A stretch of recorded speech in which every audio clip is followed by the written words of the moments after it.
Welcome once again to the Gaming After 40 video podcast and a tale of intrigue and archaeology. Our journey begins with this 1992 issue of Video Games and Computer Entertainment magazine. There's an ad in the back for a VHS video called How to Design and Sell Video Games. My curiosity was piqued, but I couldn't find any clips on YouTube, nor could I find a copy for sale on eBay. What I was able to do was track down the distributor, which led me to the video's producer, Pat King, a game designer in his own right. Now, Mr. King still had a copy of the original production on hand, and he's making it available again on DVD.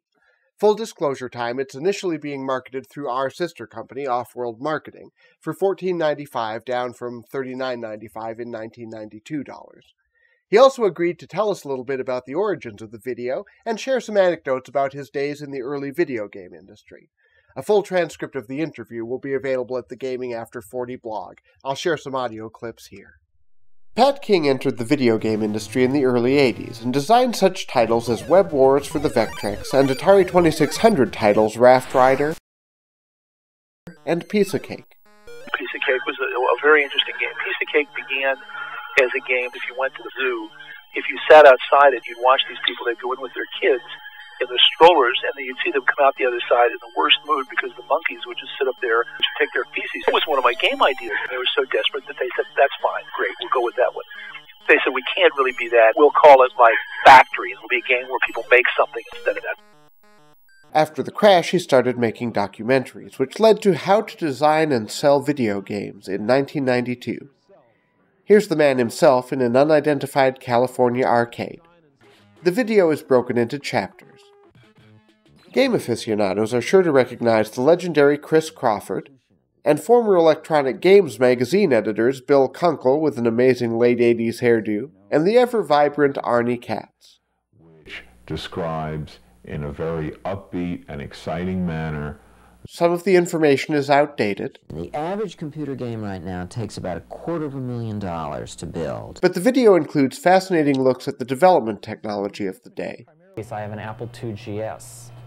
I have all the necessary toys, such as a large amount of memory, hard disks. In my case, I have 2 of them, floppy drives, nice monitor, and some sort of a cartridge development system.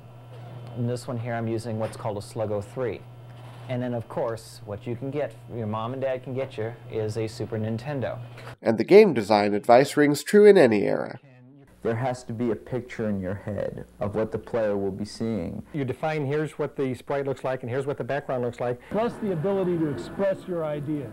About laying out the screen, these are just a few different ideas of angles and things that we could do. And there are, unscrupulous parties out there. This is Pat King wishing you good luck and good gaming.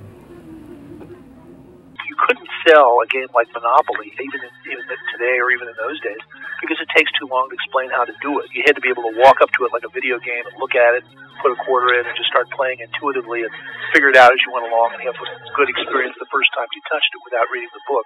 The full video is almost an hour long, thanks to Pat King for resurrecting his contribution to video game history.